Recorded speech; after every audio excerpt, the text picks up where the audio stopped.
What Kung Fu means is mastery of a skill through perseverance.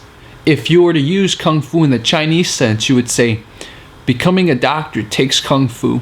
Or you would say, becoming a great teacher takes Kung Fu. So Kung Fu is more of a blanket term to describe a state of mind. It describes perseverance. It describes continuing through all odds. It describes continued improvement and continued learning. So that's what Kung Fu means. In the martial arts sense, that's how I'm going to be using it today.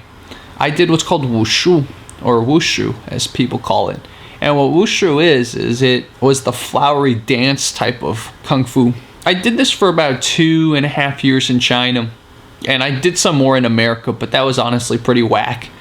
The Chinese training was pretty unique, and that's what I wanted to explain in this video. The first thing was they really, really warmed you up hard. We were on the 8th floor of what's called the Shaoniangong. It was a place for kids to learn different artistic and different crafts. Sure, we were on the top floor because we're the warriors. We're the people learning Wushu. Of course, we should be on the top floor. The instructor, we never called him a sifu, by the way. You know, a lot of American Kung Fu instructors want you to call them shifu, which means master. We never called them shifu. That's such an American invention. We just called them lao shi, as in teacher. We just said teacher. I mean, because they were just our teacher. They weren't our shifu. We're not devoting our lives to learning a craft from them. That's what a shifu is. So the use of the term shifu so bastardized what a real shifu is. Unless I spend 5 years living with my master and studying everything, helping him out with everything, him passing on amazing art to me, he doesn't deserve to be called shifu. But anyways, that's another rant for another time. So our teacher, I had someone named Tang Lao Shi, teacher Tang. He would make us run up the 8th floor's stairs every day, up and down 10 times. And I cheated. I didn't actually do it. I would maybe run once or twice. That's just the kind of person I was. But even just running once or twice as a 7, 8, 9-year-old, it warms up your body quick. You're not only getting calisthenics, it's muscular endurance too, because you're running up the stairs and running down the stairs. And I didn't understand back then what it was for. I thought it was just them torturing us, because the Chinese method of training sometimes is just doing repetition for the sake of repetition. But he actually was doing it with a method to the madness, which was that he wanted us to be so warm, our bodies, our muscles, and blood circulating, so we don't hurt ourselves. That was the first thing that really shows the difference in training method. The second thing was he had a bamboo stick and he'd hit us. Corporal punishment is not allowed in America. Maybe in some Catholic schools, I don't know, but he would hit us all the time.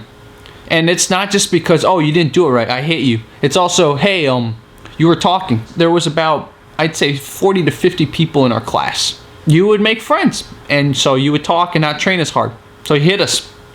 I got hit a lot because I made a lot of acquaintances. I wouldn't call them friends. I made a lot of acquaintances during my time. One time I got hit because he said, do some jump kick twice, and I only did it once. And he called me out in front of everyone. Hey, how many times did I say you were supposed to do the jump kick? I was like, twice. How many times did you do it? He asked. I said once. So hold out your hand, bro. And he hit my hand real hard with the bamboo stick. He would aim towards the legs a lot because, of course, that's a safer area to hit. You definitely want to hit the head, don't want to hit the neck, don't want to hit anywhere here. There's this one kid, he was probably from a really rich family, and his parents sent him to this training because they wanted to toughen him up and also just make him feel less spoiled. So every time the teacher would hit him, he'd cry. And he'd be like, you hit me again? I'm going to grab your stick and break your stick. That would goad the teacher. The teacher would have fun with it. The teacher would hit him again. And of course, he's so fast. He's been training 20, 30 years in Kung Fu. He's not going to, the little kid's not going to catch a stick. So he'd hit the kid would cry. Try it again, man. I'm going to grab your stick and break it. So hits him again. Eventually, the teacher gave him a nickname, the Crybaby. So everyone in class would call him the Crybaby. Class just became so fun because of little things like that. And this kid would always act out, would waste 10 minutes of our time, but we'd all laugh, and it would take the stress out of doing all the different stances and doing all the forms and stuff. I really got a lot better with corporal punishment. It does teach you, hey, you didn't do it right, bam. So I'm not advocating corporal punishment in schools, but it worked for me. And I can't say it works for other people because I'm different than everyone else. Everyone's different. I never ever hurt myself in China, even though, one, I was sick all the time in China because China was a dirty place in the 90s. Two, I didn't have enough nutrition because China was a dirty place and I was sick all the time and I didn't get access to many dairy products. So health-wise, I should have been getting hurt all the time, but because of the training methods, I never did. We warmed up so hard and every time I could have hurt myself, he hit me. So I never hurt myself in those 2.5 years I trained, and I trained very hard in China. The moment I came to America, started injuring myself everywhere. So it shows training method. How much you warm up, how much your teacher pays attention to you really, really, really makes a difference in the longevity of your training.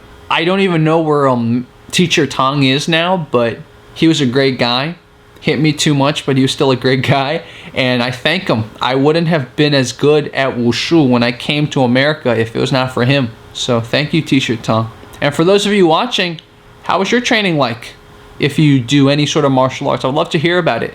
And please watch my previous video about Kung Fu. Thank you guys so much, and talk to you guys next time.